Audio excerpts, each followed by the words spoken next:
Hi, this is Tom Cook. I was an animator on Scooby-Doo and Scooby-Doo Goes to Hollywood, and you're listening to a podcast named Scooby-Doo. Yeah.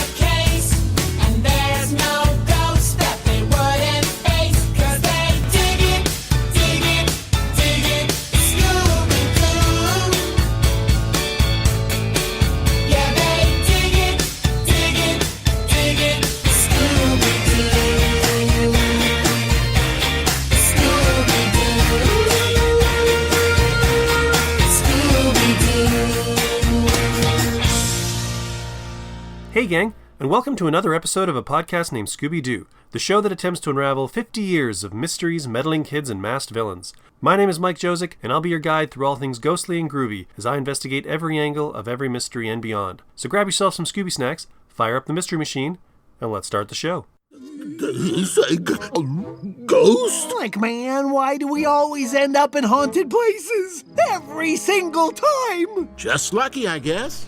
Hello, and welcome to episode 39 of the podcast. Thank you so much for joining me for yet another installment of my conversation series with Scooby-Doo creators, people who have contributed to the legacy of this franchise and this group of characters, delving into the history of mystery, if you will. And I'm extremely pleased to be putting out this episode. I had such a great time talking with these two gentlemen. It was nice to sort of delve back into the music side of Scooby-Doo. This episode is going to be something of a musical journey. I had a ton of fun putting this together. Initially, I had approached David Poe, who's a singer-songwriter, and he was the vocalist for the theme song, the main title theme song of Scooby-Doo and Guess Who. And when David agreed to come onto the show, he wanted to drag along his collaborator on the theme song, composer Vivek Maddala. And so what I initially expected to be a conversation with one person ended up being a conversation with two, both very talented, very interesting guys, lovers of music.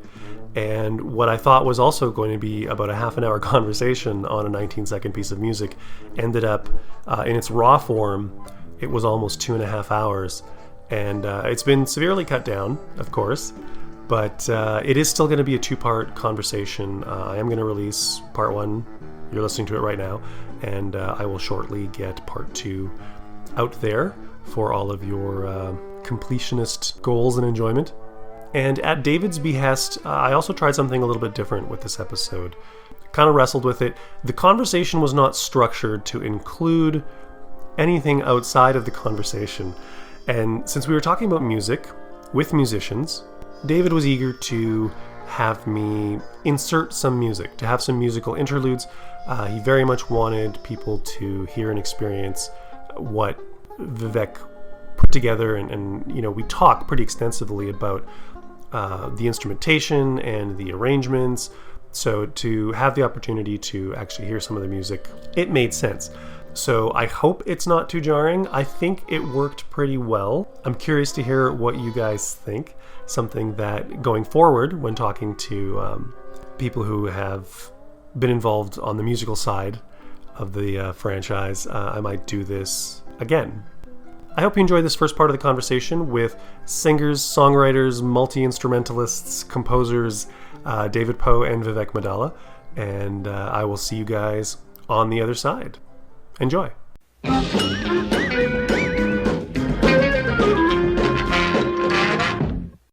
My guests today are two very talented and accomplished musicians, songwriters, and composers. One of them is a multi-Emmy Award winner who got his start in film scoring by creating music for silent film restorations and has gone on to score a number of documentaries, films, and television series, as well as performing and producing with various other recording artists. The other is a popular singer-songwriter who has toured the world with the likes of Bob Dylan, Joan Baez, and one of my personal favorites, Tori Amos. He has scored 7 films, and his music has appeared in a variety of film, TV, dance, and theater projects. He's also lent his talents to producing recordings for artists like, and here I'm also singling out another personal favorite, Regina Spektor. The two have now brought their considerable talents together to record the latest theme for the most recent Scooby-Doo series, Scooby-Doo and Guess Who, and were kind enough to set some time aside to come on the show and talk about that experience. Vivek Maddala and David Poe, gentlemen, welcome to the podcast. Glad to be with you. Thanks for having us, Mike. So the first question I always ask all my guests is, what was your first exposure to Scooby-Doo? Like, were you Saturday morning watchers? Was it not something that you had a lot of contact with? Was it something you only sort of contacted professionally later in life? I can tell you, from my perspective, it was a babysitter who introduced me to Scooby-Doo, and the theme was actually indelibly etched in my mind, probably before I even realized what the show was. I was, really pretty young when the babysitter introduced me to it, but she was really into Scooby-Doo for some reason, I guess for good reason. And and my sister and I have an older sister, and the two of us used to watch it as regularly as we could. It was really thrilling when I would hear the song and I'd run into the living room to watch it. So that was my introduction to Scooby-Doo. I too was an avid Saturday morning cartoon watcher. I loved to draw, so I loved cartooning and political cartoons and comic books.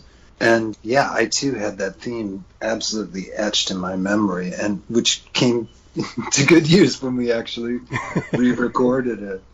I thought about, Scooby-Doo, is for kids.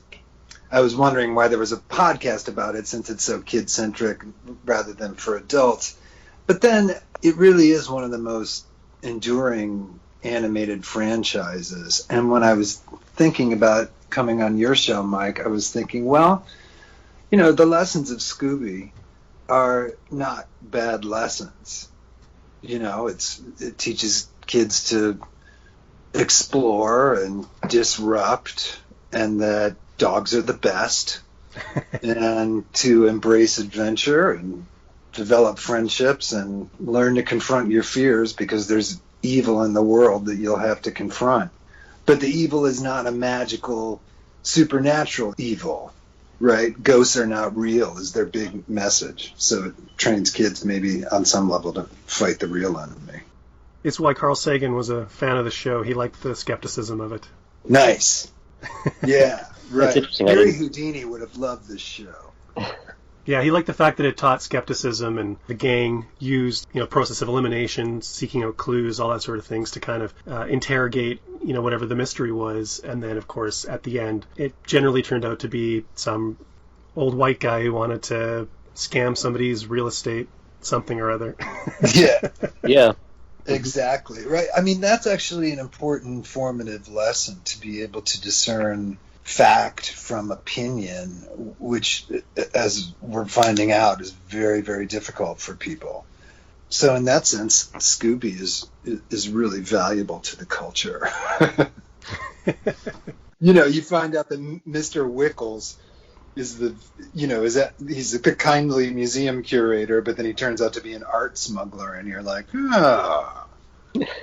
It's also kind of comforting too, because I think it's why a lot of kind of adults or older, more mature people kind of turn to it or have stuck with it, because it's comfortable sort of friends. It's you know how it's going to kind of play out. You don't necessarily know how the mystery is going to end, but I know a lot of people who, if they just need to like chill out, they'll put on some Scooby-Doo and just kind of like do other things or whatever. It's kind of a calming, centering. Well, I think maybe procedurals in general have that. It's one of the. That's true. I'm still a huge fan of like Columbo, and it's for the same reason. That he's going to figure it out, and it's really fun to watch him do it. It explains the popularity of Law and Order with the older set, right? They just made so many of them, and they can watch them over and over, and there's a satisfaction that good will always triumph over evil. There will probably be some kind of twist, but everything will go exactly as ordered.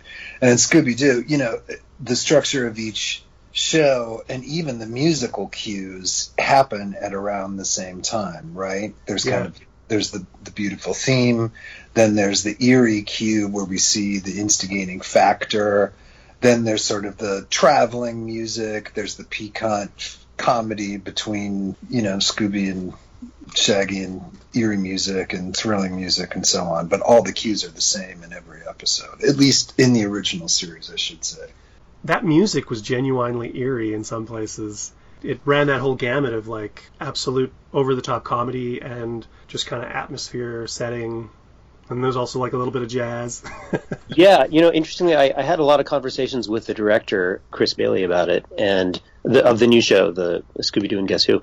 And one of the things that he was really attracted to was the fact that the music itself didn't play young. Yeah. There was a harmonic sophistication to the musical language that he was using that was steeped in pretty complex 20th century music. And the music really has a complexity that I think really helps tell the story.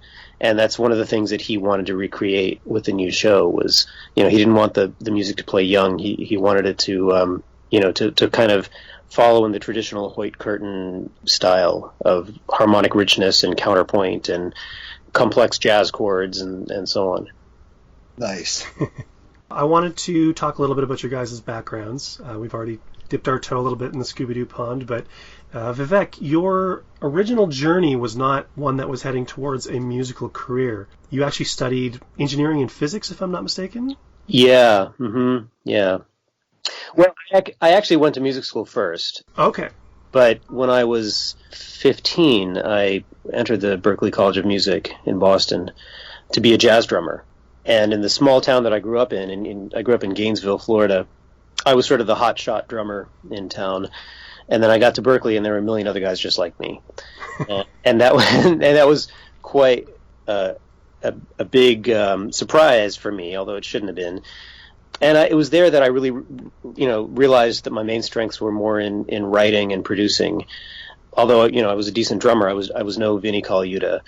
And so I had a good background in math and physics and a lot of kind of familial expectations that I would do something like that, which my parents didn't specifically discourage me from going into music, but there was the kind of the culture that I grew up in.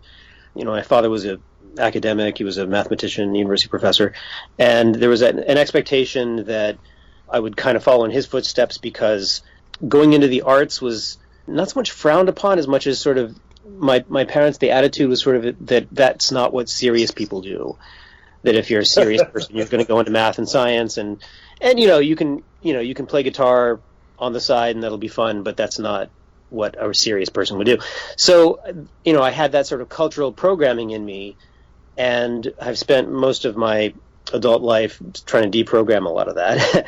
But anyway, yeah, so I ended up I had a good background in math and physics. I ended up going to engineering school when I was 16, and I studied electrical engineering and economics as an undergrad.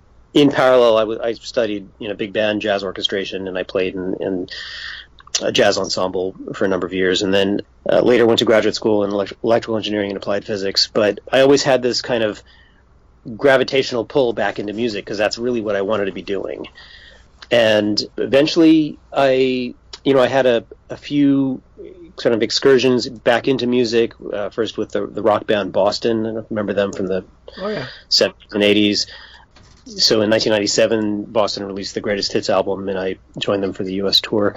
And then in 2000, I was at the time working as an engineer at Dolby Laboratories, developing audio technologies for cinema applications.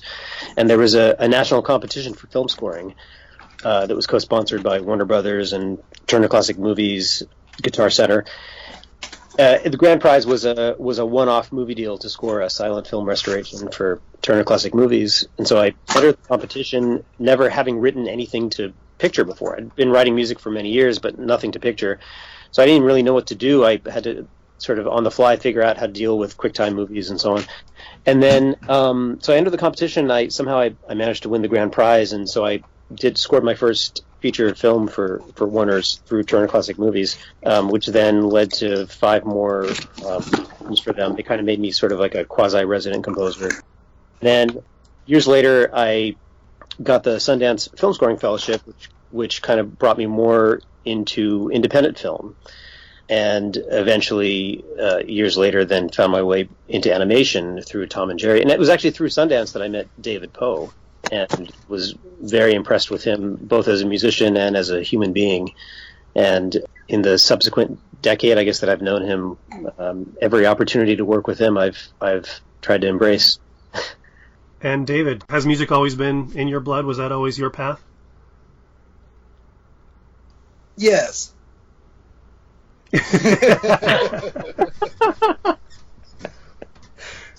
My story is a little more conventional. Vivek's such a standout, has had so many interesting parts of his career. But, I sang in a boys' choir, sang in church, started a rock band, moved to New York from my Midwestern home. I worked at CB's Gallery for years until I got a record deal, made my first record with T-Bone Burnett, legendary producer, and then went on tour and started making records. And then I guess I scored my first film maybe, I can't remember when. Probably it was a while back. I haven't done as many films as Vivek, and nothing of as much note, but one of the films, the first or second one, went to Sundance, and that's where Vivek and I met. And I think at that point he was already a composer fellow of the Sundance Institute, and I followed him in that effort a couple of years later. And what attracted you to scoring for films? Big fan of film. I loved putting music to picture.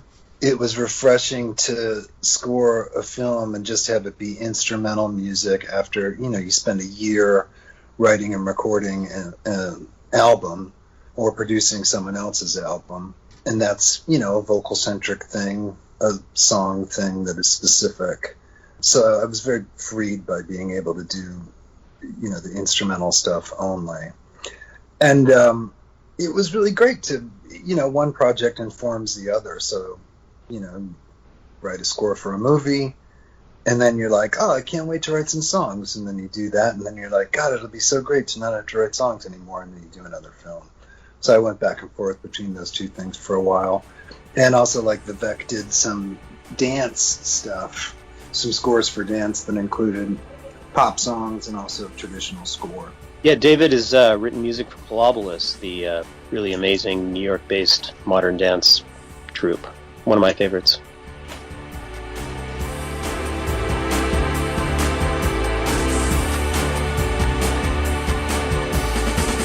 Tell a joke and you drink for free. Put the word to the melody. You're so good that you wanna be bad.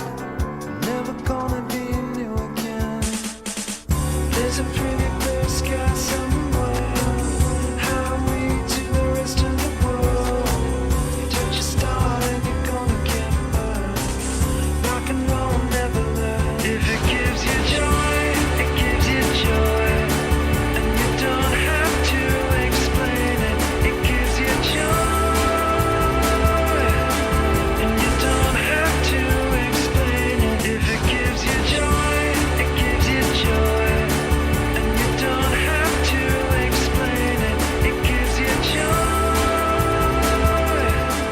And you don't have to explain. God, Shadowland, what a crazy project. That started up, the Palobolus were the first people, the first modern dance company to develop this process of telling a story through dance, but completely in shadow. And people will know this. It's been ripped off by many, but they were sort of the first ones to do this, although it's rooted in ancient traditions. But they would roll a screen onto stage with an enormous light behind it, and then they were able to do through these various contortions and choreographies to tell a story by just the melding of sometimes 12 different bodies to create an elephant or a car or a deity. So we were working on that. I think the first one came out early 2000s, and then it was a hit, surprise hit. It's still on tour. It's been on tour for a decade. They've been on every continent. They've done a command performance for Her Majesty the Queen's. That was a crazy and super fun thing. And it was fun for me because you write songs, it's a lot of it is score, electronic stuff and orchestral stuff, but then also pop songs in different voices and different styles that I probably never would have done had it not been to serve the narrative. You know, David, it's kind of funny that there's probably a connection between Pilobolus and Scooby-Doo with, like, throwing a sheet over yourself and pretending to be a ghost. It's totally true. Yeah, I mean, these are probably, you know, making the shadows on the cave walls is probably the first Saturday morning cartoon animation thing, right? I've never heard it phrased that way before, but you're probably right. If you give us long enough, we're able to connect almost any aspect of culture. Back to Scooby-Doo or to anything else? I could go back to Scooby-Doo. I mean, you know, the interesting thing about this show, it's a mystery show, age-old conceit. The tropes are not original, and even Scooby is predated by the likes of, you know, Nancy Drew, the Hardy Boys, this whole idea of youngsters solving mysteries. And the idea of the mystery itself goes way back to, you know, Sherlock Holmes or the Bible or the Pharaohs or whatever. But I was thinking about, there's this great quote in the Gertrude Stein book, the autobiography of Alice B. Toklas. I love this quote. They're quoting Picasso, and Picasso says something like, when you make a thing, it's so complicated making it that it's bound to be ugly. But you make it anyway, and the ones who go after you can make it pretty, and so everyone can like it when the others make it. And so Scooby, right? It's a great quote, and the fact that it comes from Picasso, it's just amazing provenance. But Scooby is sort of the perfected version of the mystery story for kids, and perfected in the way that, like, you know, McDonald's perfected fast food. You know, it's not very nutritious, but kids like it. It's always the same, it's predictable, and it's cheap. Although I would say maybe there is some nutritional value in Scooby-Doo, and maybe it's in the music, among other things. And even the fast food joints will occasionally introduce a salad. Yeah, well, and it has all those, you know, the Gospel of Scooby that I was thinking of before. I mean, for kids, it is great. One of the things that's always fascinated me about Scooby is, like you said, how it was treading on really familiar ground. And I mean, it really was, in its inception, kind of a response to, we wanted a mystery show. And yeah, you build on, and I mean, Hanna-Barbera is known for borrowing, I'm doing air quotes, borrowing ideas from other popular kind of shows or stories or whatever. But there's been so many iterations trying to copy Scooby-Doo since. And Scooby's the one that's lasted 50 years, and those other ones have had varying degrees of success, but nobody has quite kind of matched that in animation, or at least with, like, that teen mystery solving kind of genre. Right, like, not even the Flintstones or the Jetsons have had the same longevity, right? Yeah, like, they're still around, but they're just not as ubiquitous. Like, people remember the Flintstones, but people know that Scooby-Doo is like a living thing right now. Yes, right, yeah. I'm sure each of them will get their reboot as, you know, the franchise gets purchased by a new studio, but that is interesting. And wasn't there also, I mean, Mike, you would know this, Hanna-Barbera, which I have a connection with it, not just from the Scooby thing, but because I grew up not far from Kings Island, which was sort of Hanna-Barbera's iteration of Disneyland, Disney World. Right. It was an enormous theme park in, I guess, southwestern Ohio. And, you know, roller coasters, they had, you know, their version of an Eiffel Tower. It was just, you know, it was this, I'm sure it still exists. And, you know, all of the Hanna-Barbera characters from that world would appear there as toys and merch, and then people in costumes. But they just had a ton of these shows where they just made a bunch of them. They would make a season and sort of see what would fly. And they were similar to Scooby-Doo. It was that kind of spin the wheel approach. Like, it was a group of kids. There was often a band. There was an animal that could talk or, you know, had a catchphrase. And then they had some kind of cool vehicle. But in some cases, it was like they all rode motorcycles, or they had a cool dune buggy or a rocket ship or what have you, right? Yep. Like they had a fair amount of things in this thing, and some of them I don't think I ever saw them as a kid. I had never heard of them, but you can go online and see all these different permutations of their attempts. Well, they had an interesting situation where Hanna-Barbera was one of the main producers of Saturday morning television, and they had shows on every network. So they were often competing with themselves in the same time slots. So if one show didn't succeed, or if the ratings weren't so good, like they would just replace it with another show. They just would dispose of whatever wasn't working and try and come up with something that was. There wasn't a lot of pressure, so they recycled a lot of ideas. Things that were successful, like they would try again. And that's why you get a lot of those shows where it's the same idea sort of repeated over and over and over again, and they only have like one season and disappeared. I see. And were they working with like the same stable of animators, writers, voice artists? Like, did they have a sort of Warhol factory kind of way that they made that stuff? Yeah, there was a lot of really interesting creative people there.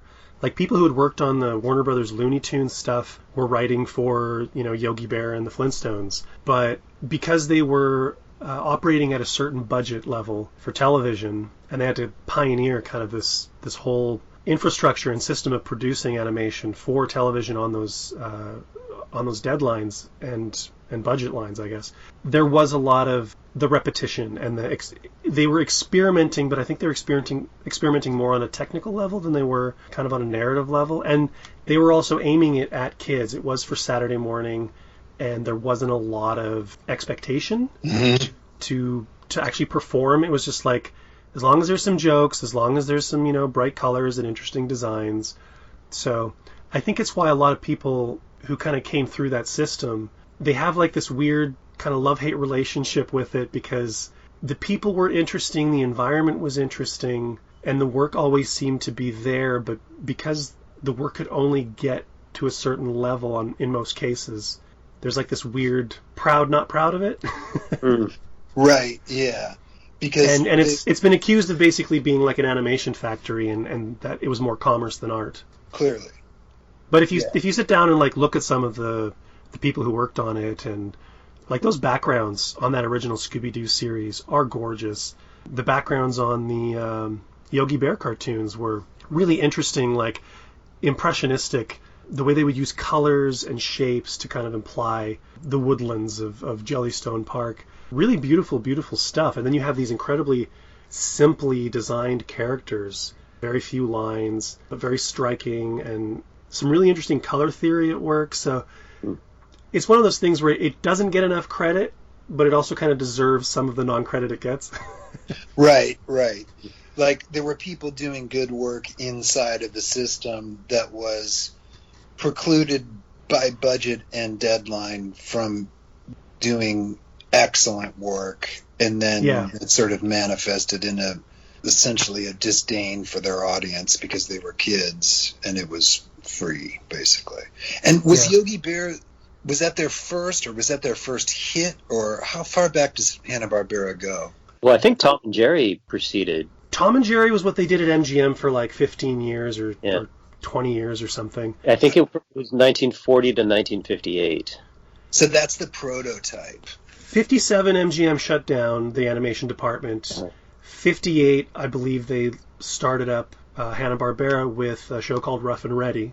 And those were short cartoons that ran as interstitials on a live-action children's program. And then they sold the Huckleberry Hound show as a primetime show, and that was 3 stories. It was Huckleberry Hound, Yogi Bear, and I think maybe Quick Draw McGraw. And Yogi Bear was Huckleberry Hound was a sensation. It was the first Emmy Award-winning animated series. And then Yogi was such a popular character that they spun him off into his own series, and they would just cycle characters kind of in and out. And it wasn't until the Flintstones that they were like, we're going to make a half an hour, one story, one group of characters. And that was like a huge undertaking for them. But early on, like you could still see a lot of the creativity fighting against that process. But I think when they got into kind of the early to mid 70s, heading into the 80s, you could see some of the older guys were kind of losing their comic timing, and it had more to do with getting the shows out on a budget and stuff was being farmed out, and they were just so caught up in that machine of producing so much programming. Like, I can't even emphasize how much programming they were producing. And they had people they had to pay. They had a whole company that they had to run, and they needed to keep the money flowing.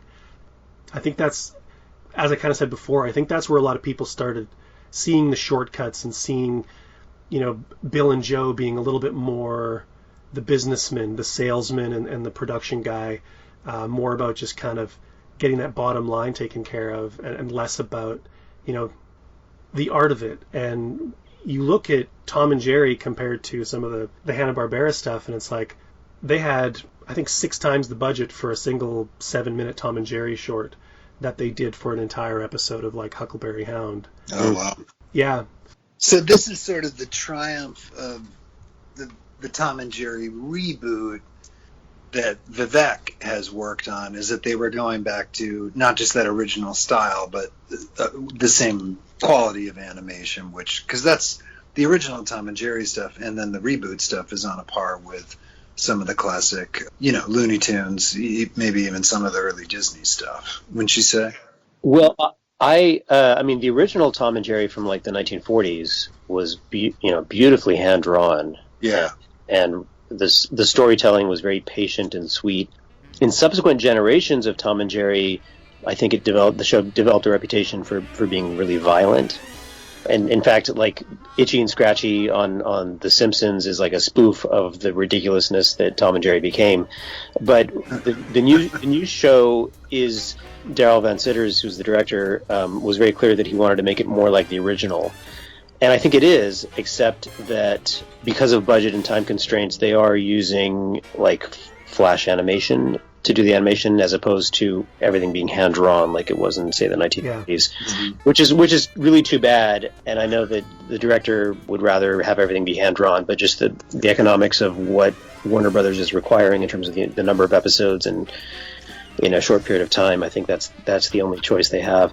Now, as a composer, I'm trying as much as possible, have been trying as much as possible to make it sound to make it sound expensive. To give it the production value as much as possible that the original show had. So, yeah. I mean, it's... God, it sounds so good, too. I mean, I guess that's how you win 2 consecutive Emmy Awards, is to make scores that are that good, Vivek. And, Mike, I'm assuming you've heard those. Maybe you could even splice in a piece of one of those scores from Tom and Jerry. You can throw people... Vivek's probably got them up somewhere online, but... Those scores they're hilarious with picture and absolutely classic. But without picture, those scores are just absolutely psychedelic.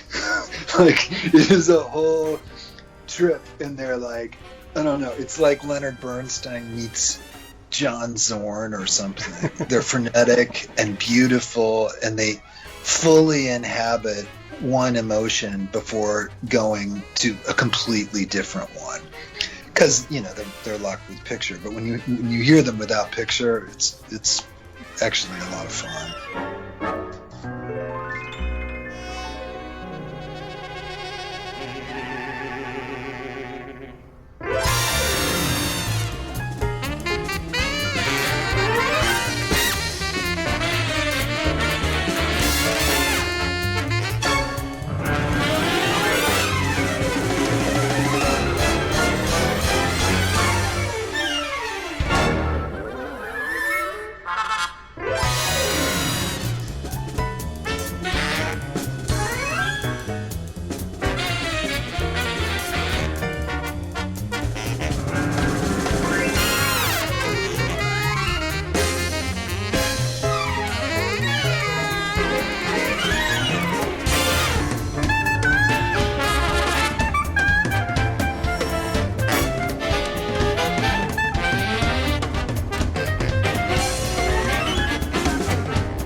I did appreciate, like, I checked out, I've only recently gotten into Tom and Jerry myself. It's always been something that I keep going back to because there's such a staple of animation, but for some reason it just wasn't clicking with me for a long time.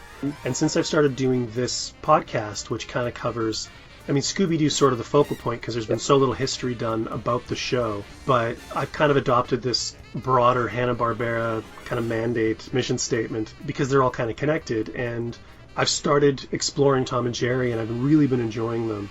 Watching the new stuff, which I was kind of checking out, I totally forgot that show even existed, but I was checking it out because I knew I was going to be talking to you guys, and seeing how the scores on the new episodes really do kind of honor those Scott Bradley scores. There's the Mickey Mousing aspect of it where you're really playing to the action on the screen, but then there's also just like a really lush, a really wonderful kind of score underscoring kind of the emotional side of it, and because the characters don't talk. I mean, it's all pictures and music. Yeah, the music really has to tell the story. So yeah. You know, in probably my first conversation with Chris Bailey about the new theme for the Scooby-Doo and Guess Who show, the main piece of direction he gave me was to try to make it sound like my memory of what the Scooby-Doo theme was. Interesting. Not so much, you know, I obviously went back and listened to various iterations of it from, you know, late 60s, early 70s, but his idea was that I guess it's based on this notion that very often we romanticize things from our childhood, at least assuming we had a good childhood. we tend to think of things fondly and maybe better than they actually were. And when you go back, it's like, ooh, that didn't really hold up, or, you know. And interestingly, when I went back and actually listened to the song, I think it totally does hold up. You know, I guess the first year there was one singer, and then the second year there was another singer that sounded a little more. The first year was maybe a little more R&B, and the second was maybe a little more Davy Jones, Monkees-ish, maybe. Yeah. Yeah, so my idea originally was, how do I remember it sounding? And I ended up modernizing it maybe a bit, unintentionally, but I think it was good. I mean, like, so for example, some of the guitars, you know, I've got these double-track guitars, which are basically a Les Paul into a Marshall Plexi cranked, which gives you a little more of a more modern rock sound, or maybe a classic rock sound, but it is fundamentally steeped in a lot of the same textures and colors that you had from the original show. Since we're talking about the song itself now, I'm all about fractured conversations that jump around and have no sort of linear path. But one of the things that did surprise me about the theme song was that it was building off of that original David Mook, Ben Raleigh song. Yeah, it's basically the same song with different... Yeah. Mm-hmm. And a new arrangement. And in the credits it says adapted by Chris Bailey, who's the producer on the show. Uh-huh. I was wondering, what does that credit mean? Like, what kind of work did Chris do on the song, and then how did it come to you, and then what did you do with it? Well, Chris basically just sent me a link to the original theme and said, don't listen to this first, come up, you know, just remember the tune in your head and come up with some ideas and then listen to this as a reference. And they made the opening titles, the new opening titles they made in sync with the original theme. So the first thing I did was I took that theme and I basically tempo mapped it because the cuts were timed to beats within the song. And then that formed the foundation for the subsequent musical architecture. So the first thing I did was I recorded all the instrumental tracks and sent it to Chris just as a demo to, you know, hear what do you think of this. And I realized that maybe he needs to hear it with a vocal. And so, you know, I'm not really a singer, but I recorded kind of a scratch vocal so he could hear what the instrumental arrangement would sound like in the context of the melody. And he liked it. And he gave me a couple of minor notes, but the notes were something like, can you make that drum fill a little more intense? Or really fairly minor but important notes. And at that point, that's when I brought in the real singer, David Poe, and and David, I think I guess I sent you my mock-up, right? I think so. I remember you calling. I had just gotten back from Joshua Tree. I was recording this record with Brendan Hines, and you were like, "Are you familiar with an animated program from the 1960s entitled Scooby-Doo?" And I was like, yes, I have heard of it. And then you were like, do you happen to recall the theme song? It is iconic to some. And I was like, I've been singing that song since I was 5, Vivek. And you were like, oh, great. Well, I'm doing this thing. And I think it was like the next day. I had the same thing. I love that note that you got from Chris Bailey, like to do the song as you as you remember it. Such a great note and freeing. But I was thinking of the song in my head, and then I listened to the original.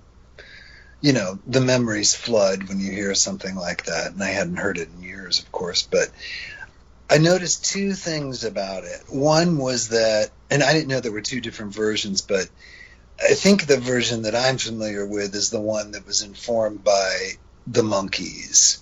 You know, it has like a boppy mod rocker sort of thing, this kind of amiable 1960s, early 70s rock and roll sound that is like one of my first loves. And the second thing that I heard in it was that I could tell that the singer was smiling.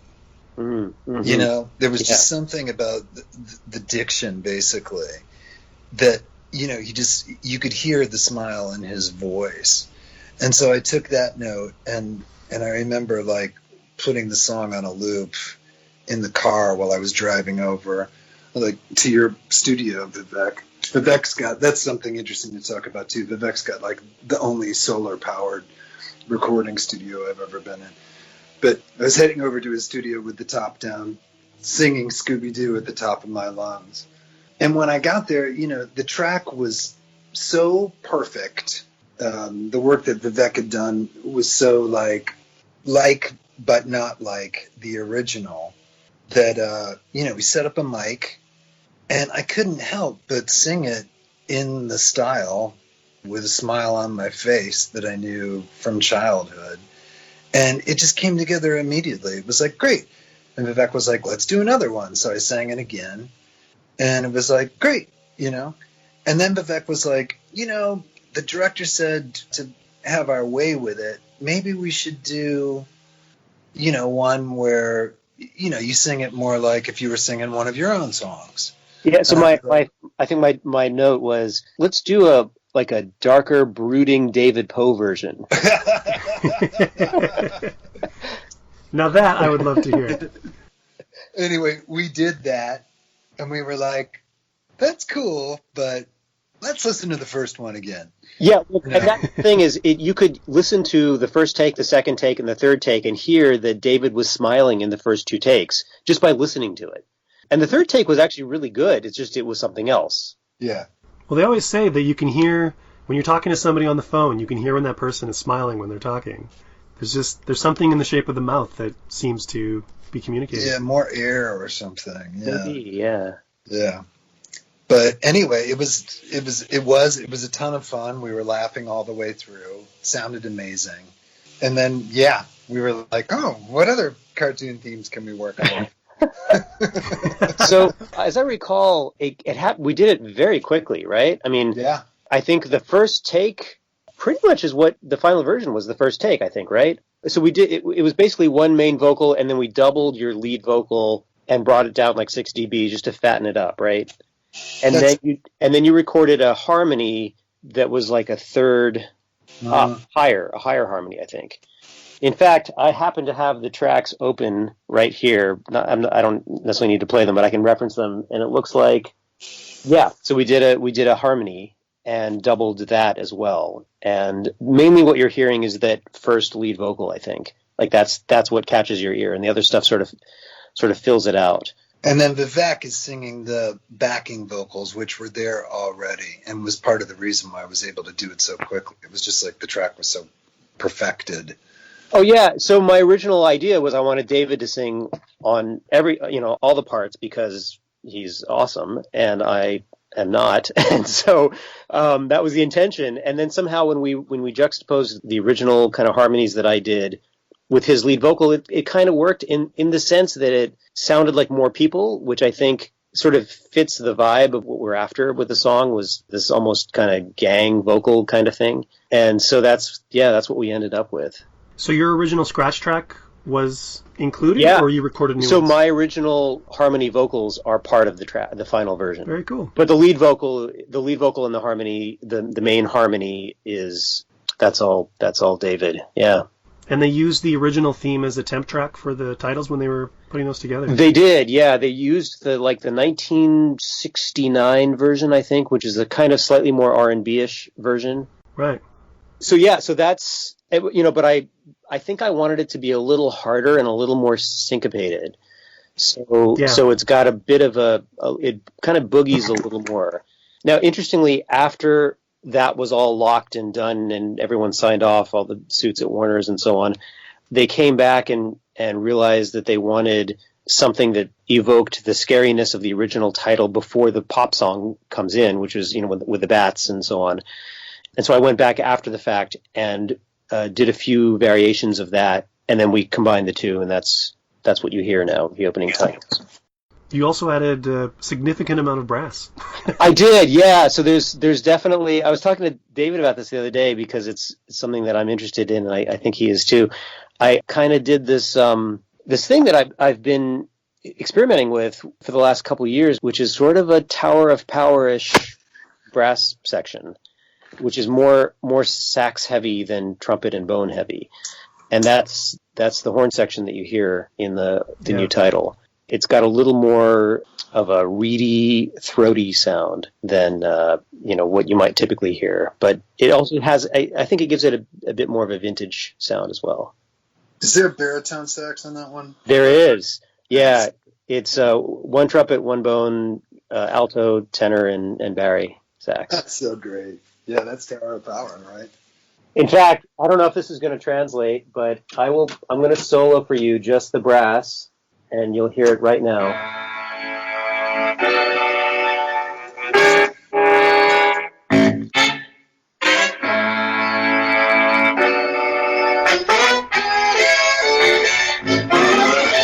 Yeah. Were you able to hear the bari sax? It's that really low, throaty. That's great. Yeah. So. That's amazing. God, when you first put it on, it sounded like we were hearing an outtake from Pet Sounds or something. I don't know how it translates over, this digital connection, but hopefully you were able to hear. Really cool. David, I was going to ask you, originally my question was going to be, considering, I was listening to your solo records and, it's very low-key and earnest and poetic and singer-songwriter, and I thought this was a huge left turn. But from your description of getting the call and going in, this is very definitely in your DNA. I guess so. I mean, I've never confined myself to a single genre because I just keep discovering more and more stuff and wanting to write songs that are either of a certain genre or that hybridize them, for lack of a better term. But I've played rock and roll my whole life, so. And actually, I, if I can interject, I think that in my view, David is also a very good actor, as a lot of singers are. And so you can give him, you can put him in a context where he's got to be Marvin Gaye, and he can do it convincingly and legitimately. You can put him in a context where he's got to do Chris Cornell, and he can do that. I mean, it's in this case, he was playing the role of the singer of Scooby-Doo, and I think he hit a home run on this one, per usual. Fair enough. I think anyone who calls me to do the Marvin Gaye or Chris Cornell thing is going to be terribly disappointed. But I can nail Davy Jones circa 69. I also do Deputy Droopy, which sounds a little like that. I did want to, the description that Chris Bailey gave you about trying to reference the feeling or the memory rather than the actual track itself, I want to third my appreciation for that sentiment. There's a comic book writer named Grant Morrison. I don't know if either of you are familiar with anything from that world, but he talked about, so much of comic books has to do with kind of the history and the legacy of these characters, and people have memories of these stories, and it's all stuff that's cyclical and it comes back. And he said it's always more disappointing to go back and revisit a story as it was. It's always better to reference your memory of it because it's always fuller and it has the romanticism of nostalgia behind it. So as soon as you said that, I just got a big smile on my face. Yeah, I got to tell you, it kind of informed the whole thing. Totally.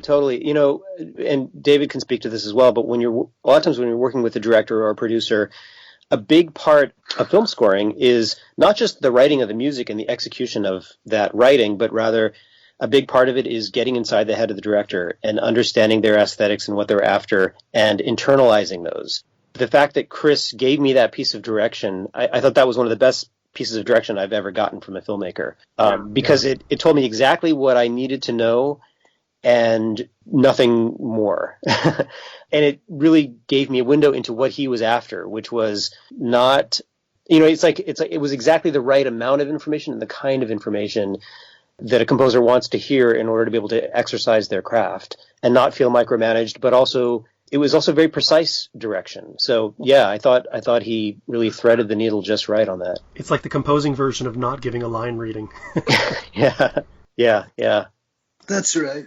It reminds me a bit of how something I hope to have learned from T-Bone Burnett. When he's making records, he works with amazing musicians, and he sort of allows people to do what they do best or what they're inclined to do in the moment.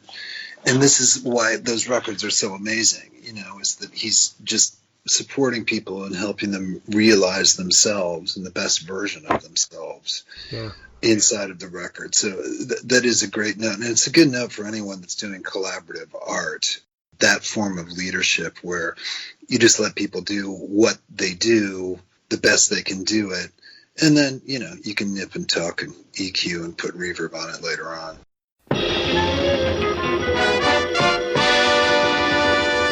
And there you have it. That concludes part 1 of my conversation with a couple of very talented gentlemen, Vivek Maddala and David Poe, who are responsible for the vocals and the music for the theme song of Scooby-Doo and Guess Who, the latest incarnation of the Scooby-Doo franchise on television. I had a heck of a lot of fun sitting down and talking with these guys.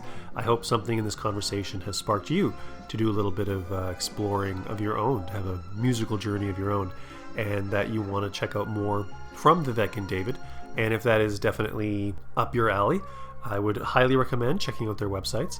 Vivek has a site, maddala.com, maddala.com, and David Poe is at davidpoe.com.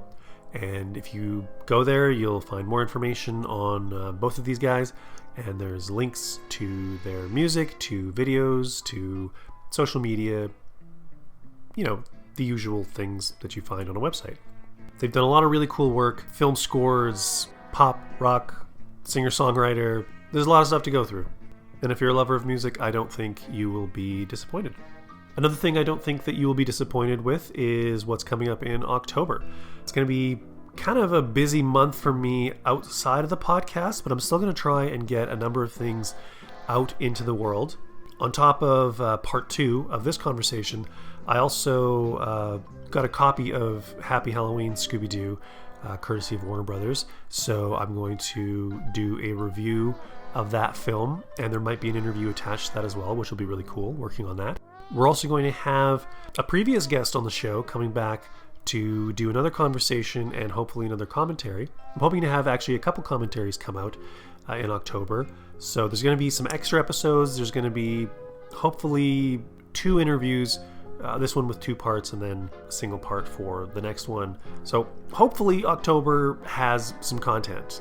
Like I said, it's a busy month for me. I just recently moved, and I've talked about that a little bit on social media. Still haven't fully transitioned. Still am not 100% kind of set up the way I want to be set up. But I hate sitting on content. I have some interviews that I've already conducted that I want to get out. But because October and Halloween is sort of time sensitive, I'm going to be getting that stuff. It's going to come before the others. And so I need to cycle through the material and get it out. Thank you guys for downloading, streaming, listening to the show, supporting the show. If you want to check me out on social media, I'm on Facebook, Twitter, Instagram, at ScoobyDooCast, or a podcast named Scooby-Doo. You can check out the podcast proper at ScoobyDooCast.com. And there's also the WordPress blog at ScoobyDooCast.wordpress.com. Don't post there a lot, but there are some text interviews, which are kind of cool, with artists from the Scooby Apocalypse comic book series. And that might be worth checking out if you haven't seen those. If you stream or download off of Apple Podcasts, like and review the show. It really helps out with the algorithms on that platform. And just kind of across the board with the social media, like, follow, share, subscribe, really helps promote the show and build some word of mouth. So that's it for me. Thank you guys so much for supporting the show.